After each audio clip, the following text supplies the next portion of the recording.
नमस्कार उज्जैन, मैं हूं आपके साथ आकांक्षा पिवाल और आप देख रहे हैं अभय न्यूज का 28 जून मंगलवार दोपहर का बुलेटिन। आइए नजर डालते हैं शहर की प्रमुख गतिविधियों पर। इस बुलेटिन के प्रायोजक है आरके डेवलपर्स। शानदार घर खरीदें अब अपने बजट में। कांग्रेस के प्रचार के लिए पूर्व मुख्यमंत्री कमलनाथ ने मंगलवार को मैदान संभाल लिया। 6 घंटे के लिए उज्जैन आए कमलनाथ ने सबसे पहले श्री महाकालेश्वर मंदिर में मत्था टेका। इस दौरान उन्होंने ध्यान लगाया, लेकिन उनके ध्यान को कांग्रेस प्रत्याशी महेश परमार की गुफ्तगू ने भंग कर दिया। मंदिर से निकलकर वह सीधे श्री गंगा होटल पहुंचे और शहर के प्रबुद्ध जनों से चुनाव और शहर की ज्वलंत समस्याओं पर चर्चा की। दोपहर 12:30 बजे वह शहीद पार्क पहुंचे और संकल्प रैली को संबोधित किया। पूर्व मुख्यमंत्री कमलनाथ ने कहा कि उज्जैन आध्यात्मिक शहर है। भारत की ताकत ही उसका अध्यात्म है। उज्जैन को स्मार्ट सिटी बनाना है, लेकिन इसके लिए एक विजन होना चाहिए। 10 साल आगे का विजन लेकर हमें काम करना होगा, तब उज्जैन बेहतर और सुंदर शहर बन सकेगा। अभय न्यूज के डायरेक्टर और आरके डेवलपर्स के सीएमडी राकेश अग्रवाल ने रवि भदौरिया और महेश परमार को शुभकामनाएं दी। अग्रवाल ने कहा कि कोरोना के बाद बिल्डर्स एवं कॉलोनाइजर्स को काफी समस्याएं आई हैं और काफी मुश्किलें आ रही हैं। आपने पहले स्टाम्प ड्यूटी में छूट दी थी, अभी जीएसटी की जो मार हमें लग रही है, अगर ये दूर हो जाए तो बूस्टअप बिल्डर्स को मिलेगा और उसका फायदा भी सभी को होगा। प्रेस क्लब अध्यक्ष विशाल सिंह हाड़ा ने कहा कि अभी सबको मिलकर काम करने की जरूरत है। सभी कांग्रेसियों को कहें कि वह एकजुट होकर जुलूस में निकले। महापौर प्रत्याशी महेश परमार बोले कि अगर आप सब और बाबा महाकाल के आशीर्वाद से मैं यदि महापौर बना तो एक एक वचन को पूरा करवाऊंगा। मैं आपका विश्वास और भरोसा कभी भी टूटने नहीं दूंगा। शहर कांग्रेस अध्यक्ष रवि भदौरिया ने उपस्थित प्रबुद्ध जनों के बारे में कहा कि आप सब वे लोग हैं जिन्होंने इस शहर को बनाया है। मैं आप सबका आभार प्रकट करता हूं। राज्यसभा सदस्य विवेक तनखा ने कहा कि वे आप सबको आश्वस्त करते हैं कि आपकी और शहर की हर समस्या का निदान कराएंगे। हम इसके लिए आपको वचन देते हैं। कमलनाथ जी की तरफ से मैं भी आपको वचन देता हूं। दोपहर 12:30 बजे वे शहीद पार्क पर पहुंचे और संकल्प रैली को संबोधित किया। आज जो शहरीकरण हुआ है, विवेक तनखा जी कहते हैं जहां ये जाते हैं शहरों में, शहरों की समस्या 10 साल पहले कितनी आबादी थी, 10 साल बाद क्या आबादी होती। आज हमें वो 10 साल 15 साल बाद का उज्जैन का नक्शा बनाना है कि शहरीकरण आज हर जगह, उज्जैन हो, इंदौर हो, जबलपुर हो, रीवा, कुछ भी जो भी हो, शहरीकरण है। आज जो कैरिंग कैपेसिटी है, ढोने की क्षमता है, ये हर शहर में समाप्त होगी, उज्जैन में नहीं। ये जो उज्जैन कितनी आबादी हो सकता है, तो इसका क्या उपाय है, कैसे हम उज्जैन को फैलाएं। अर्बनाइजेशन नहीं, सबर्बनाइजेशन, ये हमें इसके बारे में सोचना। मेडिकल कॉलेज की बात, ये सब आवश्यक है, पर जब तक भविष्य का नक्शा ना बनाए, 10 साल बाद का नक्शा ना बनाए और बैकवर्ड चले, तब इस साल क्या करें, अगले साल करें। उपस्थित सभी प्रबुद्ध जन जो यहाँ बता रहे हैं, मैं उनके चरणों में नमन करता हूँ, प्रणाम करता हूँ कि मेरे आग्रह पर, एक छोटे से आग्रह पर आप सब लोग माननीय साहब से मिलने आए हैं। मैं जीवन भर आप सबका ऋणी रहूँगा। और साहब को मैंने बोला है कि ये सब वो ग्रीन लोग हैं, शहर के वो ग्रीन लोग हैं जो कि आपसे रूबरू होना चाहते हैं। समय कम है, कुछ लोग नहीं बोल पाए, उसके लिए मैं क्षमा प्रार्थी हूँ, ऋणी रहूँगा। मैं आपका जीवन भर ऋणी रहूँगा आप सब लोगों का। धन्यवाद। कानून कायदे वहाँ बने हैं, मैं चाहता हूँ सबसे पहले इस पर काम करने की जरूरत है, जीत कराएं, उसके बाद उस पर सर्वप्रथम ध्यान दें। एक बात मैं अपनी ओर से आपको कहना चाहूँगा कि जितने भी वरिष्ठ कांग्रेसी हैं, 10 मिनट की बैठक में इस आपके कार्यक्रम के पश्चात और सबसे कहें इनके जुलूस में एक आदमी दिखाई नहीं दे रहा है, सब इनके साथ रहेंगे तभी हम आगे बढ़ पाएंगे। ये बहुत जरूरी है। मैं बहुत ही संक्षिप्त में बोलूँगा। सबसे पहले आदरणीय कमलनाथ जी, आदरणीय मंच और आदरणीय सभागार में सभी उपस्थित भाइयों बहनों, आप लोगों की समस्या है, शहर की समस्या है, और ये शहर की समस्या मैं सब जगह सुनता हूँ। जबलपुर में भी वो समस्या है, कश्मीर में भी है, सागर में भी है, शहडोल में भी है, रीवा में भी है। मैं एक वचन दे सकता हूँ और मैं वचन का पक्का हूँ कि आप हमारे कैंडिडेट को मिलकर जिताइए और मैं कमलनाथ जी की तरफ से आके आपके साथ बैठूंगा और आपकी समस्याओं का निराकरण चाहे न्यायालय के माध्यम से हो या जो भी प्रक्रिया लीगल प्रक्रिया हो हम लोग उसको परस्यू करके कराएंगे। इस तरफ आदरणीय साहब मैं आपको बताना चाहता हूं कि हमारे पार्टी के वरिष्ठ नेता तो बैठे ही हैं, उनके आशीर्वाद से चुनाव बहुत दमदारी से जितने भी पहली पंक्ति से लेकर आखिरी पंक्ति तक बैठे हैं, इन सबके आशीर्वाद से, महाकाल के आशीर्वाद से अच्छी स्थिति है। लेकिन जो यहाँ लोग पहली बार आपको सुनना है साहब, मैं आपकी तरफ से और मेरी तरफ से और कांग्रेस पार्टी की ओर से शहर के जितने भी व्यवसायिक जैसे उद्योगपति, सामाजिक क्षेत्र से, धार्मिक क्षेत्र से, शिक्षाविद, अलग अलग क्षेत्र से सभी हमारे परिवार के वरिष्ठ लोग बुला रहे हैं। मैं आप सबका अभिनंदन करता हूँ, स्वागत करता हूँ। साहब ये लोग ऐसे हैं कि इनका यहाँ आना ही भगवान महाकाल का आशीर्वाद मुझ पर होना, ये इनकी कृपा है कि इनका लोगों का यहाँ आना। तो ज़्यादा कुछ नहीं कहते साहब, बाहर इस के लोग बैठे हैं, हर क्षेत्र के लोग बैठे हैं। मैं मतलब सबको लगभग आप सबको नाम जानता हूँ। ये उज्जैन को बनाने वाले लोग हैं साहब, ये उज्जैन कैसे आगे बढ़े इनकी सोच, ये इनकी सोच है। ये दलगत राजनीति से ऊपर उठकर सोचते हैं। तो मेरा आपसे निवेदन है साहब कि आप भी जब आप संबोधित करें तो सबसे पहले इन सबका आभार और धन्यवाद देना साहब। और जब नगर निगम में इन सबके आशीर्वाद से, महाकाल के आशीर्वाद से अगर मैं महापौर बनता हूँ, सब महापौर बनने के बाद फिर पुनः जब मैं शपथ लूँ या इस तरह इन लोगों के साथ बैठकर इनके मार्गदर्शन में जो एक कार्य योजना बना, इस तरह से उज्जैन का काम करना है साहब, ये वचन आपको देना पड़ेगा इन सब लोगों को, ऐसा मेरा निवेदन है। एक बार पुनः मैं आप सब लोगों का बहुत बहुत अभिनंदन करता हूँ, आप सबके चरणों में नमन करता हूँ, आपका आभार व्यक्त करता हूँ। समय की कमी है, बहुत काफी कम समय बचा है, लेकिन मेरा आपसे निवेदन है कि इस समय आपकी कृपा आशीर्वाद खूब मिल रहा है। और मैं आपको विश्वास दिलाता हूँ कमलनाथ जी और भगवान महाकाल को साक्षी मान के कि मैं कभी आपका विश्वास नहीं टूटने दूंगा, हमेशा आपका और उज्जैन का सम्मान बढ़ाऊंगा, ये मेरा वादा है। सादा प्रणाम। आपने जो रवि भैया और महेश परमार जी को जो उज्जैन में एक पुशअप दिया है कांग्रेस को, ये बहुत बड़ा पुशअप है और हम चाहते हैं कि सरकार बने। हम लोग बिल्डर लॉबी को अभी जो कोरोना के बाद जो प्रॉब्लम आई है, काफ़ी मुश्किलें आ रही हैं। जैसे आपने रजिस्ट्री के टाइम पर स्टाम्प ड्यूटी और ये सब कम किया था, हम चाहते हैं आप आएँ और हमको वापस उस तरह का एक पुशअप मिले। और अभी जो एक प्लॉट्स पर GST लग रही है, उसके लिए भी आप थोड़ा देखें। तो हम लोग को अगर पुशअप मिलेगा तो वो पुशअप हम ऑलरेडी कांग्रेस पार्टी की तरफ ही बढ़ेंगे। धन्यवाद। नगर निगम चुनाव में भाजपा की कमजोर स्थिति सामने आने के बाद सीएम शिवराज सिंह चौहान एक बार फिर मोर्चा संभालने वाले हैं। वह बुधवार को पुराने और नए शहर में 4 सभा करेंगे। दरअसल अभी तक के प्रचार प्रसार में कांग्रेस के प्रत्याशी आगे चल रहे हैं। हालांकि संगठन स्तर पर भाजपा मजबूत दिखाई दे रही है, लेकिन फिर भी पार्टी के आंतरिक सर्वे में उज्जैन में प्रत्याशियों की स्थिति कमजोर बताई जा रही है। ऐसे में सीएम शिवराज सिंह चौहान एक बार फिर उज्जैन की जनता से वोट मांगने आने वाले हैं। बताया जा रहा है कि मुकेश टटवाल को पार्टी ने टिकट तो दे दिया, लेकिन अभी भी बड़े नेता पूरे मन से उनके साथ नहीं जुटे हैं। दूसरा, टटवाल का खुद का संपर्क शहर में बहुत कम है। ऐसे में कहीं उज्जैन नगर निगम भाजपा के हाथ से फिसल ना जाए, इसके लिए सीएम शिवराज सिंह चौहान दोबारा उज्जैन आ रहे हैं। वे 4 सभाएं लेंगे। सीएम अभी 22 जून को ही शहर में आए थे और भाजपा प्रत्याशी के समर्थन में उन्होंने रोड शो भी किया था।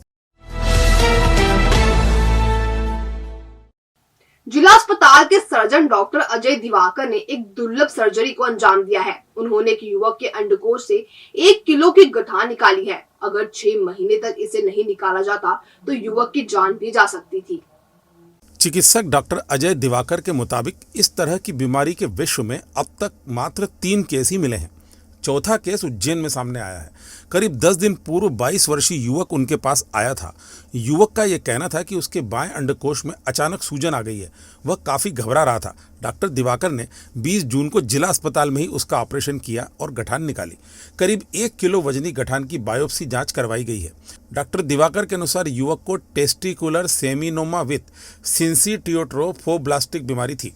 यह कैंसर का ही एक रूप है। इस बीमारी में अंडकोश में कैंसर की गठान बन जाती है। यह शुरुआती दौर में पता नहीं चलती, बड़ी होने पर यह एकाएक सामने आती है। विश्व में यह दुर्लभ बीमारी अब तक सिर्फ 4 लोगों को हुई है। सोमवार को उसके टांके काटकर अस्पताल से छुट्टी दे दी गई। युवक अब पूरी तरह से स्वस्थ है। डॉक्टर दिवाकर के अनुसार अंडकोश में गठान धीरे धीरे बढ़कर पहले शौच का रास्ता बंद करती, फिर बाईं किडनी पर बुरा असर होता और वह पूरी तरह से खराब हो जाती। आशंका है कि 6 माह में युवक की मौत भी हो सकती थी। ये एक्चुअली एक अंडकोश का कैंसर होता है जिसका नाम है सेमिनोमा विथ सिंसिटियोट्रोफोब्लास्टिक ट्यूमर। ये जो बहुत रेयर केस है जिसमें अभी तक वर्ल्ड में 3 स्टडी की गई हैं और चौथा अपने हिंदुस्तान में ये डायग्नोज हुआ पहली बार। और इसमें ये रहता है कि ये बहुत यंग एडल्ट में, यंग एडल्ट में होता है ये, और बहुत एग्रेसिव फॉर्म होता है जिसको जर्म सेल ट्यूमर का एक टाइप बोला जाता है इसको। और अगर समय रहते अगर ऑपरेट नहीं करते तो ये उसकी मतलब किडनी भी ख़राब कर सकता है और आने वाला भविष्य उसका भी बिल्कुल ख़राब हो सकता था। सर ये किस प्रकार जो मरीज था उसको कब पता चला? मरीज को 1 महीने पहले पता चला था इस चीज़ का, और उसने शायद किसी ने ऑपरेट करवाया था मुझसे कैंसर का, तो उसका रिलेटिव था, तो वो उस माध्यम से मेरे पास आया था। फिर मैंने उसकी सोनोग्राफी कराई, CT स्कैन कराया, उसके बाद विगत 2-3 दिन पहले उसको ऑपरेट किया है। उसकी बायोप्सी रिपोर्ट आ गई है, कंफर्म हो गया है। लेकिन यह है कि अभी सही समय पे ऑपरेट हो चुका है, तब उसकी जीवन बच सकता है। उसका आगे आने वाले समय में उसको कीमोथेरेपी लगेगी, उससे बिल्कुल नॉर्मल हो जाएगा वो। आलू प्याज मंडी में काम करने वाले एक युवक ने भाई को फोन किया कि मैं मरने जा रहा हूं, और घर जाकर उसने साड़ी का फंदा बनाकर फांसी लगा ली।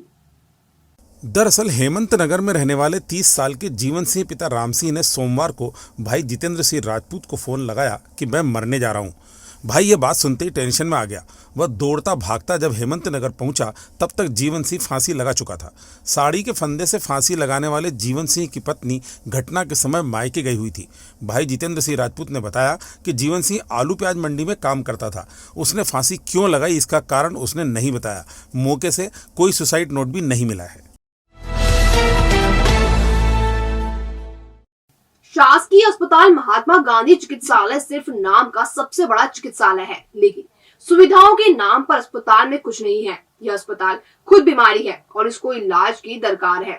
तमाम कोशिशों के बाद भी अस्पताल का ढर्रा सुधरने का नाम नहीं ले रहा है। दोपहर में लंच पर जाने के बाद में डॉक्टर वापस ही नहीं लौट कर आते हैं। लाखों रुपए खर्च कर CCTV कैमरे लगाए गए, उसके बाद भी डॉक्टर का ना मिलना तमाम व्यवस्थाओं की पोल खोलता है। 22 अप्रैल को 3 दिन के नवजात बच्चे के चोरी होने के मामले से यह अस्पताल चर्चाओं में आया था, जिसके बाद आनन फानन में प्रशासन ने प्रशासनिक नियंत्रण, सुरक्षा एवं अन्य बेहतर व्यवस्थाओं के लिए SDM प्रदीप सोनी को जिला चिकित्सालय का प्रशासनिक अधिकारी नियुक्त किया था। SDM प्रदीप सोनी ने भी प्रशासनिक अधिकारी नियुक्त होने के बाद कुछ दिन तक तो अस्पताल का निरीक्षण किया, लेकिन फिर हालात जस के तस हो गए। दोपहर के बाद डॉक्टर अपने केबिन में नजर ही नहीं आते। जिला अस्पताल में आने वाले मरीज डॉक्टरों को तलाश करते हुए नजर आते हैं। डॉक्टर अपने चेंबर में भी नहीं होते हैं। गरीब तबके के लोग 10 रुपए की पर्ची लेने के बाद जब इलाज के लिए पहुंचते हैं तो डॉक्टर वहां नहीं मिलते। SDM प्रदीप सोनी ने भी निरीक्षण के दौरान ये माना था कि 1 बजे लंच पर जाने के बाद डॉक्टर ड्यूटी पर वापस नहीं आते हैं। SDM ने निर्देश दिए थे कि अस्पताल में डॉक्टर लंच के अवकाश के दौरान अस्पताल में ही रहेंगे और अपने साथ लंच बॉक्स भी लेकर आएंगे, लेकिन SDM के आदेश को ही जिला अस्पताल के डॉक्टरों ने रद्दी की टोकरी में डाल दिया। गरीब तबके के लोगों को इलाज के लिए 10 रुपए की पर्ची लेने के बाद दूसरे दिन फिर पर्ची लेने के लिए मजबूर होना पड़ता है। अभी आप कहाँ खड़े हैं और क्या समस्या आपकी? यहाँ अस्पताल में खड़ा है, डॉक्टर साहब के केबिन में। देवास जिला अस्पताल में क्या हो गया आपको? काहे के लिए आए हैं आप यहाँ? अंगूठा दुख रहा, दर्द कर रहे, मैं गोली दवाई लेने आई थी दिखाने डॉक्टर को। 3:15 बजे से खड़ी हूँ। कहाँ से आए हैं आप? रेवाबाग से। रेवाबाग से आए।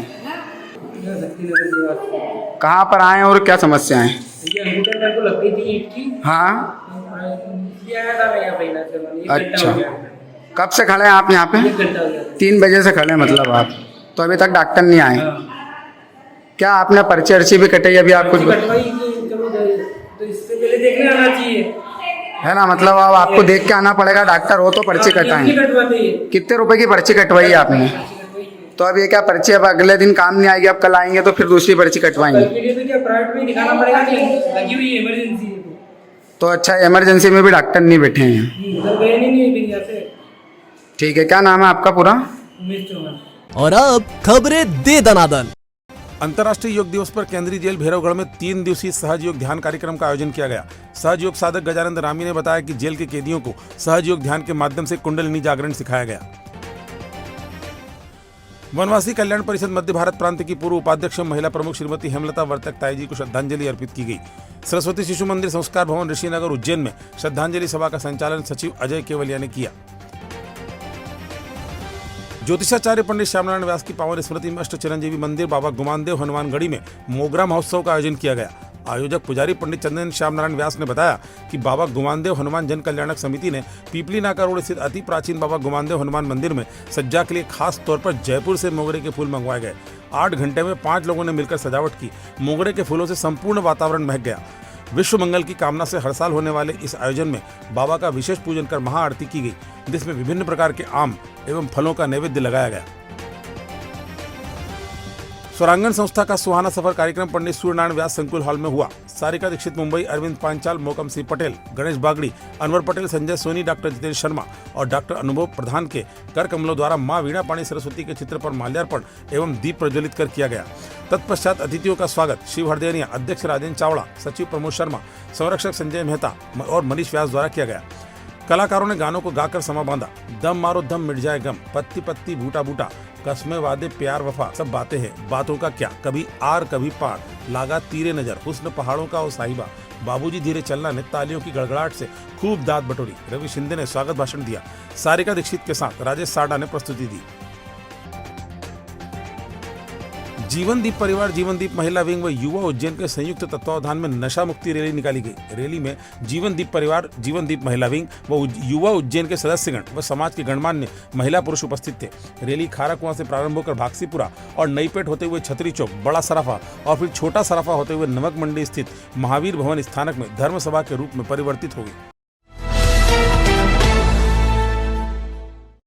तो ये थी आज की कुछ ताजा खबरें। अगर खबरों को लेकर आपके पास कोई फीडबैक हो तो हम तक कमेंट सेक्शन या इनबॉक्स के जरिए जरूर पहुंचाएं। कल फिर मिलेंगे नए बुलेटिन के साथ, तब तक के लिए नमस्कार।